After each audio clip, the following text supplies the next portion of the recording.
Hello दोस्तों, good morning, सुप्रभात। Saraswati classes के यूट्यूब चैनल पे आपका बहुत बहुत स्वागत है। कल की क्लास में हमने हड़प्पा सभ्यता से संबंधित जितने भी इंपॉर्टेंट टॉपिक थे उन सभी को कंप्लीट कर लिया था। आज की क्लास में हम अगले टॉपिक यानी वैदिक सभ्यता से संबंधित जितने भी इंपॉर्टेंट टॉपिक्स हैं और इनसे बनने वाले MCQs को कंप्लीट करेंगे। तो चलिए क्लास को स्टार्ट करते हैं। पहले मैं आपको बता दूं कि आज की क्लास में जो भी टॉपिक हम करेंगे वो आपके बहुत सारे एग्जाम जैसे UPPCS, BPSC, MPPCS, RO, ARO इन सब के लिए मोस्ट इंपॉर्टेंट हो जाते हैं। तो क्लास को आप अच्छे से कवर करेंगे। तो हमारा टॉपिक है वैदिक काल। वैदिक काल को दो भागों में बांटा गया है। आप देखेंगे कि हड़प्पा सभ्यता के बाद एक लंबा गैप देखने को हमें मिलता है। हड़प्पा सभ्यता का टाइम था 1750 तक लगभग माना गया। उसके बाद लगभग 200 सालों के लंबे गैप के बाद शुरू होता है वैदिक काल। वैदिक काल को दो भागों में बांटा गया, एक तो पूर्व वैदिक काल और दूसरा है उत्तर वैदिक काल। पूर्व वैदिक काल का समय माना गया है 1500 ईसा पूर्व से 1000 ईसा पूर्व और उत्तर वैदिक काल यानी 1000 से 600 ईसा पूर्व तक का। पूर्व वैदिक काल यानी जिसे हम ऋग्वैदिक काल भी कहते हैं। पूर्व वैदिक काल की यानी वैदिक काल की जो है ऋग्वेद से हमें जानकारी मिलती है। ऋग्वेद में इसकी संपूर्ण जानकारी किसकी मिलती है? पूर्व वैदिक काल से संबंधित, इसलिए इसे ऋग्वेद काल कहा जाता है। दूसरा है उत्तर वैदिक काल जिसका समय 1000 BC से 600 BC तक का है और ये लोह युग को इसको कहा जाता है क्योंकि लोहे के जो है साक्ष्य उपलब्ध हमें कब से होना शुरू हुए थे? उत्तर वैदिक काल से हमें लोहे के साक्ष्य उपलब्ध होना शुरू हो गए थे। तो दो भाग कौन से? एक तो ऋग्वैदिक काल है और दूसरा है उत्तर वैदिक काल। अब देख लेते हैं वैदिक शब्द जो है किससे बना है? वेद से। वैदिक शब्द वेद से बना है जिसका अर्थ क्या होता है? ज्ञान। ठीक है, यहाँ तक आपको अच्छे से समझ में आ गया है। और वैदिक शब्द के जो निर्माता थे वो कौन थे? वो थे आर्य। और आर्य एक संस्कृत भाषा का शब्द है और जिसका अर्थ होता है श्रेष्ठ, यानी भाषा के आधार पर जो श्रेष्ठ है वो है आर्य। ये क्वेश्चन भी कई बार जो है परीक्षा में पूछा गया है कि आर्य शब्द का क्या अर्थ होता है, तो इसका अर्थ होता है श्रेष्ठ। अब इसके बारे में बात कर लेते हैं कि ये आर्य जो है जो भारत में आए थे ये कहाँ के मूल निवासी थे। तो बहुत सारे विद्वानों ने इसके बारे में अपने अलग अलग मत दिए हैं, तो इन सब के बारे में हम एक बार अच्छे से कवर कर लेते हैं। सबसे पहले हम बात करते हैं स्वामी दयानंद सरस्वती की। तो स्वामी दयानंद सरस्वती के अनुसार आर्य कहाँ से आए थे? ये आए थे तिब्बत से। दूसरे हैं बाल गंगाधर तिलक। बाल गंगाधर तिलक ने कहा था कि आर्य कहाँ से आए थे? आर्कटिक प्रदेश यानी उत्तरी ध्रुव। उत्तरी ध्रुव आप समझ रहे हैं, जैसे ये पृथ्वी है, ये पृथ्वी का ऊपर का कौन सा हिस्सा है? ये है उत्तरी ध्रुव और ये है दक्षिणी ध्रुव। दो ध्रुव हैं पृथ्वी के, उत्तर और दक्षिणी ध्रुव। तो बाल गंगाधर तिलक के अनुसार ये उत्तरी ध्रुव के इस भाग से जो है आर्य आए थे। उसके बाद है डॉक्टर संपूर्णानंद। उनके अनुसार आल्पस पर्वत से जो है आर्य भारत में आए थे। उसके बाद है मैक्स मुलर। मैक्स मुलर ने कहा था कि ये मध्य एशिया के मूल निवासी हैं। उसके बाद थे गार्डन चाइल्ड। इन्होंने कहा था कि ये दक्षिणी रूस के मूल निवासी हैं जो कि ईरान होते हुए भारत में आए थे। तो ये अलग अलग विद्वानों ने इनके बारे में अलग अलग मत दिए हैं। तो आप इन सभी को अच्छे से याद रखेंगे क्योंकि अलग अलग नाम देखकर आपसे पूछा जा सकता है कि बाल गंगाधर तिलक के अनुसार आर्य भारत में कहाँ से आए थे। तो अलग अलग ऑप्शन दे देगा, लेकिन आपको याद रखना ये आर्कटिक प्रदेश से। बाल गंगाधर के अनुसार स्वामी दयानंद सरस्वती ने कहा था ये तिब्बत से। डॉक्टर संपूर्णानंद के अनुसार आल्पस पर्वत से। मैक्स मुलर के अनुसार मध्य एशिया से और गार्डन चाइल्ड के अनुसार दक्षिणी रूस से। आगे चलिए, आगे देख लेते हैं। अब हम बात करते हैं कि वैदिक सभ्यता से संबंधित जो जानकारी हमें प्राप्त हुई है वो कहाँ से हुई है, इसकी जानकारी के स्रोत कौन कौन से हैं। तो इसके बारे में इसकी जानकारी के साहित्यिक एवं पुरातात्विक दोनों ही स्रोत उपलब्ध है। जैसे कि हम हड़प्पा सभ्यता से संबंधित देखते हैं तो सिर्फ पुरातात्विक स्रोत है, कोई भी साहित्य वहाँ से हमें प्राप्त नहीं हुआ है। लेकिन वैदिक सभ्यता से संबंधित हमें पुरातात्विक स्रोत भी प्राप्त हुए हैं और साहित्यिक स्रोत भी प्राप्त हुए हैं। तो पहले हम बात कर लेते हैं पुरातात्विक स्रोतों की। तो पुरातात्विक साक्ष्य हमें कौन कौन से मिले हैं? सबसे पहले हमें मिला है एशिया माइनर पर स्थित जो है बोगज कोई अभिलेख हमें मिला है। मोस्ट इंपॉर्टेंट है ये फैक्ट जो आपके लिए बार बार ये परीक्षा में पूछा जाता है कि वैदिक सभ्यता से संबंधित ये जो अभिलेख है, कौन सा अभिलेख है? ये है बोगज कोई अभिलेख और ये 1400 ईसा पूर्व का है एशिया माइनर पे।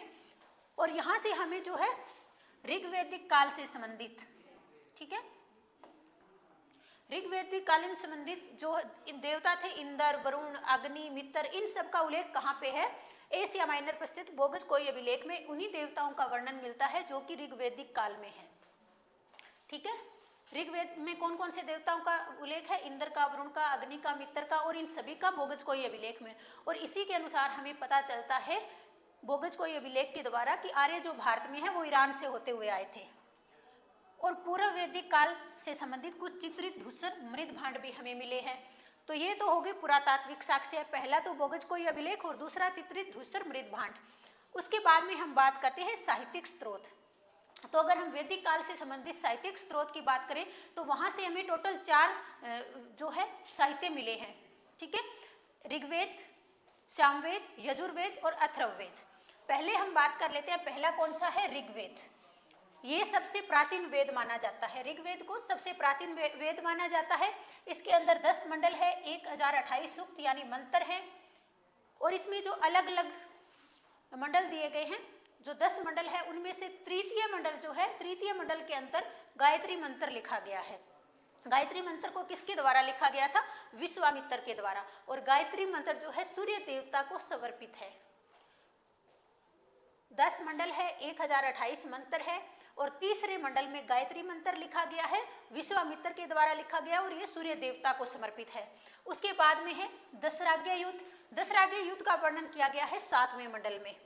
उसके बाद है सोम देवता का वर्णन किया गया है 9वें मंडल में, और वर्ण व्यवस्था का उल्लेख किया गया है 10वें मंडल में। टोटल 10 मंडल है, लेकिन जो इंपॉर्टेंट है, जिनके बारे में परीक्षा में बार बार पूछा जाता है, वो ये 4 है जिनका हमने यहाँ पे वर्णन कर लिया है। उन चारों को आप अलग अलग अच्छे से याद करेंगे, क्योंकि ये चारों ही बहुत ही ज़्यादा इंपॉर्टेंट है और बार बार में एग्जाम में आपसे पूछे गए हैं। पहला एक बार फिर से देख लीजिए, गायत्री मंत्र तृतीय मंडल में है, विश्वामित्र के द्वारा लिखा गया है, और ये किसको समर्पित है? सूर्य देवता को। उसके बाद में है दशराज्ञ युद्ध, ये 7वें मंडल में है। उसके बाद में है सोम देवता, ये 9वें मंडल में है। 9वें मंडल में टोटल 114 सूक्त है, और ये सारे के सारे किसको समर्पित है? सोम देवता को। उसके बाद है वर्ण व्यवस्था का उल्लेख, ये हमें मिलता है 10वें मंडल में। दूसरा वेद है सामवेद। सामवेद जो कि एक संगीत का वेद है। ठीक है, और स्वरों का सर्वप्रथम उल्लेख हमें कहाँ से मिलता है? तो वो सामवेद से ही मिलता है। अब देख लेते हैं तीसरा है यजुर्वेद। यजुर्वेद जो है, इसके अंदर यज्ञ करने की विधियों का वर्णन जो है यजुर्वेद में बताया गया है, और यजुर्वेद गद्य और पद्य इन दोनों पे आधारित है। ठीक है, इसके बाद में चौथा जो है अथर्ववेद जिसे हम कहते हैं, इसमें जादू टोना, तंत्र मंत्र, वर्गीकरण आदि के बारे में वर्णन किया गया है। अथर्ववेद को ब्रह्मदेव यानी श्रेष्ठ वेद भी कहा जाता है, और ये चौथा यानी सबसे अंत का वैदिक काल में सबसे लास्ट का वेद था। कौन सा? अथर्ववेद, जिसमें जादू टोना, तंत्र मंत्र, वर्गीकरण आदि के बारे में वर्णन किया गया है, और इसको ब्रह्मदेव भी कहा जाता है। ब्रह्मवेद है ये, देव नहीं है। ब्रह्मवेद यानी श्रेष्ठ वेद भी कहा जाता है। ये फैक्ट आपको अच्छे से याद रखने हैं, क्योंकि ये बहुत सारी परीक्षाओं में पूछा जाता है। ऐसे पूछ लिया जाता है कि कौन से वेद को ब्रह्म वेद कहा जाता है, तो अथर्ववेद को। अब बहुत से ब्राह्मण ग्रंथ थे जो हमें बताना है कि कौन कौन से जो है वेदों पर आधारित थे। जैसे ऐतरेय ब्राह्मण था, तो वो किस पे आधारित है? ऋग्वेद पे। शतपथ ब्राह्मण यजुर्वेद पे, पंचविश ब्राह्मण सामवेद पे, गोपथ ब्राह्मण अथर्ववेद से। इन चारों को आप अच्छे से याद कर लेंगे। एक बार फिर से देख लीजिए, ऐतरेय ब्राह्मण है ऋग्वेद पे, शतपथ ब्राह्मण है यजुर्वेद पे, सामवेद पे कौन सा है? पंचविश ब्राह्मण, और गोपथ ब्राह्मण है अथर्ववेद पे। आगे बढ़ते हैं। अब हम बात करते हैं वैदिक काल में जो है अर्थव्यवस्था का मुख्य आधार क्या था। जिस तरह से हड़प्पा कालीन सभ्यता में अर्थव्यवस्था का मुख्य आधार व्यापार था, उसी प्रकार वैदिक काल में अर्थव्यवस्था का मुख्य आधार कृषि और पशुपालन था। हमने कल भी इसके बारे में बात किया था कि हड़प्पा सभ्यता एक नगरीय सभ्यता थी, लेकिन वैदिक सभ्यता एक ग्रामीण सभ्यता थी। और ग्रामीण सभ्यता आपको पता है किस प्रकार की सभ्यता किस पर आधारित होती है? कृषि और पशुपालन पे। पूर्व वैदिक काल हमने शुरू में ही जिक्र किया था कि जो वैदिक काल है वो 2 भागों में बंटा हुआ था, पूर्व वैदिक काल और उत्तर वैदिक काल। तो पूर्व वैदिक काल में पशुपालन को अधिक महत्व दिया गया, और उत्तर वैदिक काल में कृषि को अधिक महत्व दिया गया था। इसमें गाय को सर्वाधिक महत्व दिया गया है, क्योंकि गाय का जो है ऋग्वेद में 176 बार उल्लेख है। और गाय को क्या कहा गया था? अघन्या। ये क्वेश्चन भी बहुत बार एग्जाम में पूछा गया है कि अघन्या कौन से पशु को कहा गया है वैदिक काल में, तो ये कहा गया है गाय को। और सर्वाधिक महत्व जो है गाय को दिया गया है, 176 बार उल्लेख किया गया है ऋग्वेद में गाय का। और घोड़े का प्रयोग किस लिए किया जाता था? रथ और दौड़ के लिए। और कौन कौन से उद्योग जो है वैदिक काल में थे? तो जैसे बढ़ईगिरी, रथकार, शिल्पकार, इस तरह के छोटे मोटे उद्योग जो है वैदिक काल में प्रचलित थे। अब आगे बढ़ते हैं। अब वैदिक काल से संबंधित कुछ क्वेश्चन है, उन क्वेश्चन को हम कंप्लीट कर लेते हैं। और जो भी जिस भी क्वेश्चन का आंसर आपको आ रहा है उस क्वेश्चन का आंसर आप कमेंट बॉक्स में हमें करेंगे। पहला क्वेश्चन हमारा है, आर्य शब्द किसको इंगित करता है? ऑप्शन देख लीजिए, भाषा समूह को, ऑप्शन बी है यायावरी जन को, ऑप्शन सी है निर्जाति समूह को, या ऑप्शन डी श्रेष्ठ वंश को। तो आर्य शब्द किसको इंगित करता है? इसका सही आंसर हो जाएगा ऑप्शन नंबर डी, यानी श्रेष्ठ वंश को। इसका हमने देखा था कि आर्य जो है संस्कृत भाषा का शब्द है जिसका अर्थ है श्रेष्ठ। नेक्स्ट क्वेश्चन हमारा है, ऋग्वेद किसका संकलन है? ऋग्वेद किसका संकलन है? ऑप्शन देख लीजिए, ऑप्शन ए है स्त्रोतों का संकलन, ऑप्शन बी है शब्दों का संकलन, ऑप्शन सी है कथाओं का संकलन, या ऑप्शन डी युद्ध का ग्रंथ। तो ऋग्वेद क्या है? तो ऑप्शन नंबर ए इसका सही आंसर हो जाएगा, यानी स्रोतों का संकलन है ऋग्वेद। इसमें प्रार्थनाओं का जो है वर्णन किया गया है। नेक्स्ट क्वेश्चन है, गोपद ब्राह्मण किससे संबंधित है? अभी हमने बात की थी कुछ ब्राह्मण ग्रंथों की जो कि वेदों पर आधारित है, जैसे कि शतपथ ब्राह्मण हो गया, ऐत्रेय ब्राह्मण हो गया, गोपद ब्राह्मण हो गया। और हमें बताना है कि ये गोपद ब्राह्मण है जो कौन से वेद से संबंधित है। ऑप्शन देख लीजिए, ऑप्शन ए है ऋग्वेद से, ऑप्शन बी है सामवेद से, ऑप्शन सी है अथर्ववेद से, या ऑप्शन डी यजुर्वेद से। तो ऋग्वेद से संबंधित था ऐत्रेय ब्राह्मण। उसके बाद है सामवेद, इससे संबंधित था पंचविश। अथर्ववेद से संबंधित है गोपथ ब्राह्मण।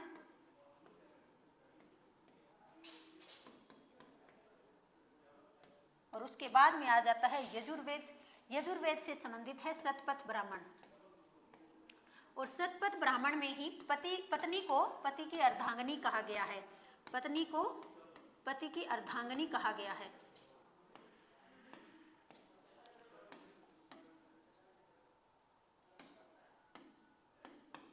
पत्नी को पति की अर्धांगिनी कहा गया है। ये सारे फैक्ट आपको अच्छे से याद रखने हैं। ऋग्वेद से संबंधित है ऐत्रेय ब्राह्मण, सामवेद से संबंधित है पंचविश ब्राह्मण, अथर्ववेद से संबंधित है गोपथ ब्राह्मण, यजुर्वेद से संबंधित है शतपथ ब्राह्मण, और शतपथ ब्राह्मण में ही पत्नी को पति की अर्धांगिनी कहा गया है। नेक्स्ट क्वेश्चन हम देख लेते हैं। नेक्स्ट क्वेश्चन हमारा है, ऋग्वेद संहिता का 9वां मंडल पूर्णतः किसको समर्पित है? मोस्ट इंपॉर्टेंट क्वेश्चन है ये, बार बार परीक्षाओं में ये पूछा जाता रहा है। ऋग्वेद संहिता का 9वां मंडल किसको समर्पित है? ऑप्शन ए है उर्वशी एवं सवरक को, ऑप्शन बी है इंद्र और उनके हाथी को, ऑप्शन सी है पौधों और जड़ी बूटियों से संबंधित देवतागण को, या ऑप्शन डी है सोम और इस पेय पर नामांकित देवता को। बताइए शाबाश, किसको समर्पित है ऋग्वेद संहिता का 9वां मंडल? 9वां मंडल में हमने जिक्र किया था कि टोटल 114 सूक्त हैं, और ये सभी के सभी किसको समर्पित है? सोम और इस पेय पर नामांकित देवता को। तो ऑप्शन नंबर डी इसका सही आंसर हो जाएगा। नेक्स्ट क्वेश्चन देख लीजिए, यज्ञ संबंधी विधि विधानों का पता कहाँ से चलता है? ऑप्शन देख लीजिए, ऑप्शन ए है ब्राह्मण ग्रंथों से, ऑप्शन बी है सामवेद से, ऑप्शन सी है ऋग्वेद से, या ऑप्शन डी यजुर्वेद से। तो यज्ञ संबंधी विधि विधानों का पता हमें कहाँ से चलता है? तो इसका सही आंसर आप यहाँ से पता लगा, जैसे यज्ञ और यजुर सेम नाम है, तो ये आपके लिए जानना और भी आसान हो जाएगा। इससे लिंक करके आप देख सकते हैं। ऑप्शन नंबर डी इसका सही आंसर हो जाएगा, यजुर्वेद से संबंधित है। यज्ञ संबंधी विधि विधानों का पता हमें यजुर्वेद से चलता है। नेक्स्ट क्वेश्चन देख लीजिए, निम्नलिखित में से किसका संकलन ऋग्वेद पर आधारित है? यानी कौन सा ऐसा वेद है जिसमें जो लगभग ऋग्वेद के ऊपर ही आधारित है? जिस तरह का वर्णन ऋग्वेद में किया गया है उसी तरह का वर्णन कौन से वेद में किया गया है? ऑप्शन है अथर्ववेद में, ऑप्शन बी है सामवेद में, ऑप्शन सी है यजुर्वेद में, या ऑप्शन डी उपयुक्त सभी में। क्वेश्चन नंबर 6 का सही आंसर बताइए शाबाश। सामवेद में ना कुल 1875 ऋचाएं हैं। सामवेद में 1875 ऋचाएं हैं और कहा जाता है कि इसमें से लगभग 75 ऋचाओं को छोड़कर बाकी सब किस पे आधारित है, सेम वही है जो ऋग्वेद में है। तो ऑप्शन नंबर बी इसका सही आंसर हो जाएगा। सामवेद का जो है, सामवेद का संकलन ऋग्वेद पर आधारित है। नेक्स्ट क्वेश्चन देख लीजिए। क्वेश्चन नंबर 7 है, भारत के किस स्थल की खुदाई से लौह धातु के प्रचलन के प्राचीनतम प्रमाण मिले हैं? जो लोहे के प्राचीनतम प्रमाण हमें कहाँ से मिले हैं? ऑप्शन ए है कौशाम्बी से, ऑप्शन बी है अंतरजी खेड़ा से, ऑप्शन सी है हस्तिनापुर से या ऑप्शन डी गंधार से। तो भारत के अंतरजी खेड़ा से जो है हमें लौह धातु के प्रचलन के प्रमाण मिले हैं और हमें यहाँ से धातुओं के गलाने की जो है भट्टियाँ भी प्राप्त हुई है। इससे हमें पता चलता है कि लोहे को गलाकर अलग अलग जो है चीज़ों का निर्माण किया जाता था। तो ऑप्शन नंबर बी इसका सही आंसर होगा, अंतरजी खेड़ा से। नेक्स्ट क्वेश्चन देख लीजिए। क्वेश्चन नंबर 8 है, वैदिक नदी अस्किनी की पहचान निम्नलिखित नदियों में से किस एक के साथ की जाती है? यानी कौन सी नदी है जिसे वैदिक काल में अस्किनी कहा जाता था? बताइए से बस, कौन सी नदी को वैदिक काल में अस्किनी कहा जाता था? रावी नदी को क्या कहा जाता था? परुषणी नदी।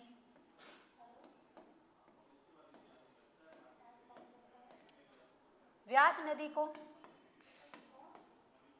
विपाशा नदी।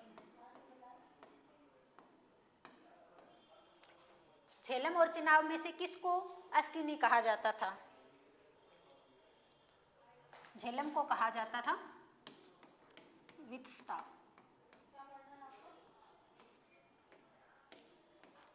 और चेनाब नदी को कहा जाता था अस्किनी नदी। ये इनके वैदिक नाम है, इन सबके याद रखेंगे आप नाम, क्योंकि जरूरी नहीं है कि अगली बार आपको अस्किनी का ही पूछा जाए। परुषणी का भी पूछा जा सकता है, विस्तृता का भी और विपाशा का भी। तो व्यास नदी को वैदिक काल में कहा जाता था विपाशा, चेनाब को अस्किनी, झेलम को वित्सता और रावी नदी को परुषणी नदी कहा जाता था। और रावी नदी के किनारे ही हड़प्पा स्थित है। नेक्स्ट क्वेश्चन देख लीजिए। क्वेश्चन नंबर 9 है, निम्नलिखित में से कौन सी वह विदुषी थी जिसने कुछ वेद मंत्रों की रचना की थी? कौन सी विदुषी ने वेद मंत्रों की रचना की थी? ऑप्शन ए है लोपामुद्रा, ऑप्शन बी है सावित्री, ऑप्शन सी है गार्गी या ऑप्शन डी लीलावती। तो किसके द्वारा वेद मंत्रों की रचना की गई थी? क्वेश्चन नंबर 9 का आप सही आंसर बताएंगे कि कौन सी वह विदुषी थी जिसके द्वारा वेद मंत्रों की रचना की गई थी। तो बहुत सारी ऐसी, जैसे अपाला, घोषा, विश्वपारा, बहुत सारी विदुषियां हुई है जिन्होंने वेद मंत्रों की रचना की थी। लोपामुद्रा थी, अगस्त्य ऋषि की पत्नी थी।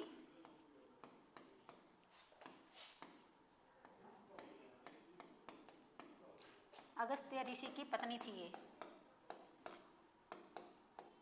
अगस्त्य ऋषि की पत्नी।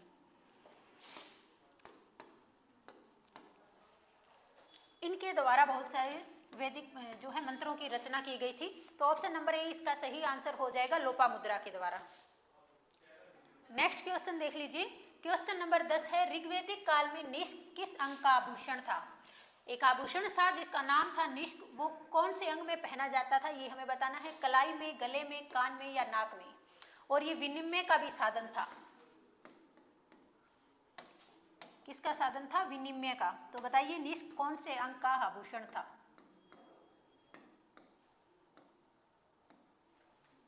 यानी लेन देन का भी साधन था। तो ये गले का आभूषण था, गले में पहने जाने वाला एक आभूषण था निष्क, जिसे गले में पहना जाता था। इसे गले का जो हार होता है उसे ही निष्क कहा जाता था वैदिक काल में।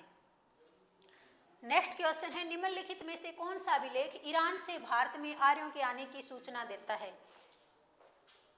ऑप्शन ए है शहबाजगढ़ी अभिलेख, ऑप्शन बी है जूनागढ़ अभिलेख, ऑप्शन सी है बोगजकोई अभिलेख या ऑप्शन डी मानसेहरा अभिलेख। तो हमने बात की थी एशिया माइनर पर स्थित है 14वीं शताब्दी ईसा पूर्व का अभिलेख। कौन सा अभिलेख था बताइए, कमेंट बॉक्स में आंसर कीजिए आप इसका।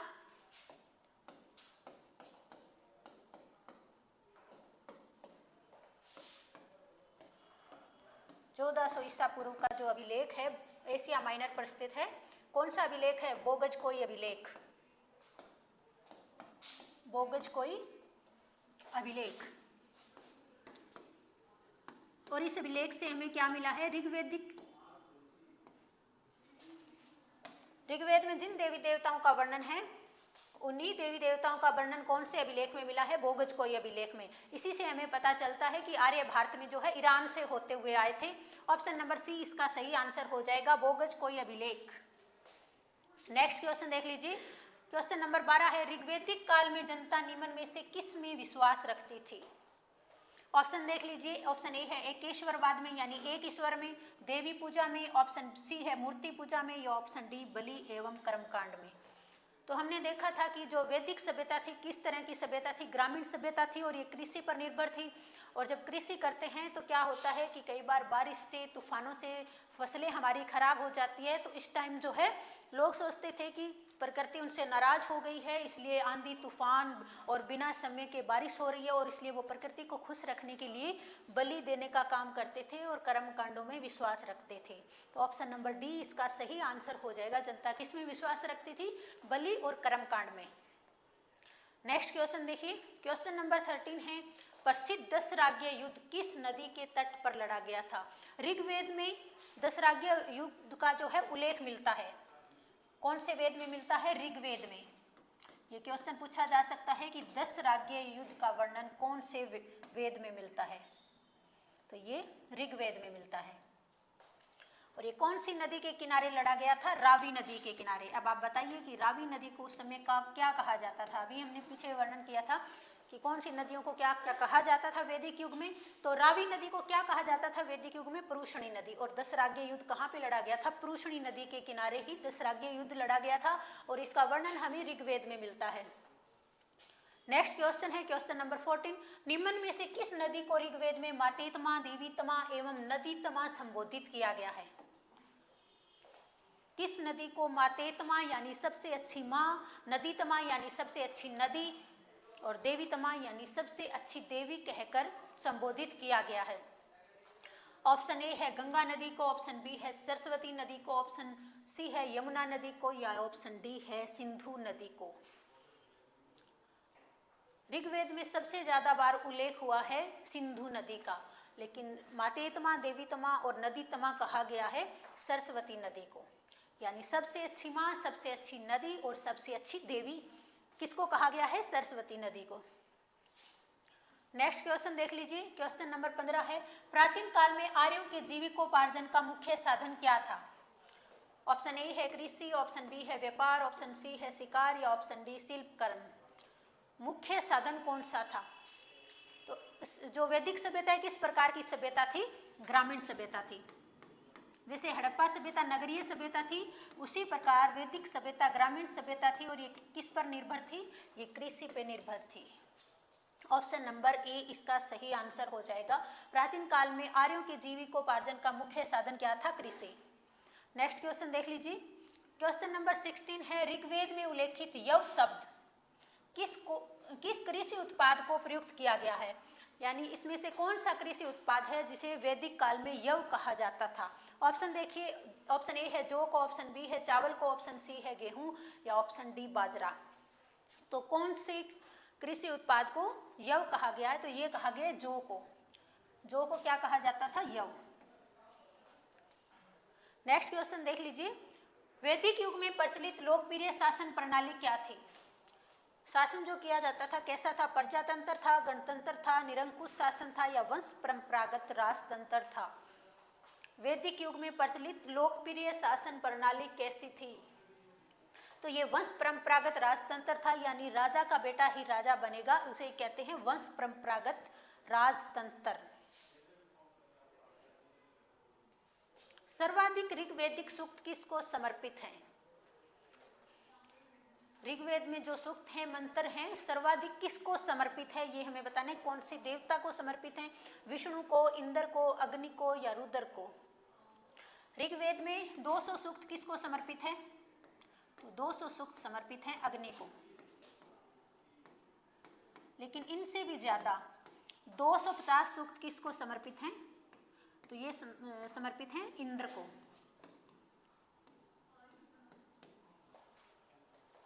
तो सबसे ज़्यादा समर्पित हैं इंद्र देवता को 250 सूक्त, और दूसरे शक्तिशाली देवता माने गए हैं अग्नि, जिन्हें 200 सूक्त जो है समर्पित हैं। इंद्र को वर्षा का देवता भी कहा जाता है और युद्ध का देवता भी वैदिक काल में कहा गया है। नेक्स्ट क्वेश्चन है, गायत्री मंत्र किस पुस्तक में मिलता है? किस पुस्तक में गायत्री मंत्र मिलता है ये हमें बताना है। ऑप्शन ए है भगवत गीता में, ऑप्शन बी है महाभारत में, ऑप्शन सी है ऋग्वेद में, और ऑप्शन डी है मनुस्मृति में। किसके द्वारा लिखा गया था गायत्री मंत्र? तो ये लिखा गया था विश्वामित्र के द्वारा। किसको समर्पित है? तो ये समर्पित है सूर्य देवता को, सूर्य देवता को समर्पित है।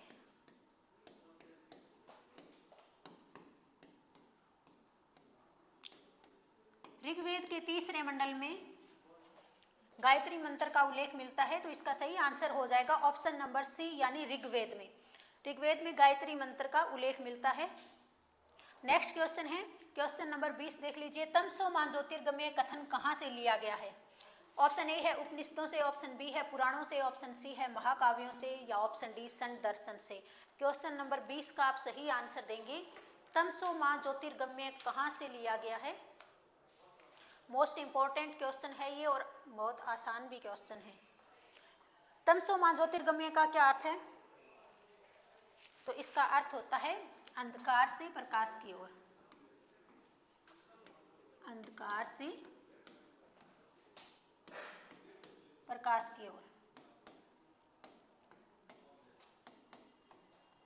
ये भी पूछा जा सकता है कि तमसो मा ज्योतिर्गमय का क्या अर्थ है?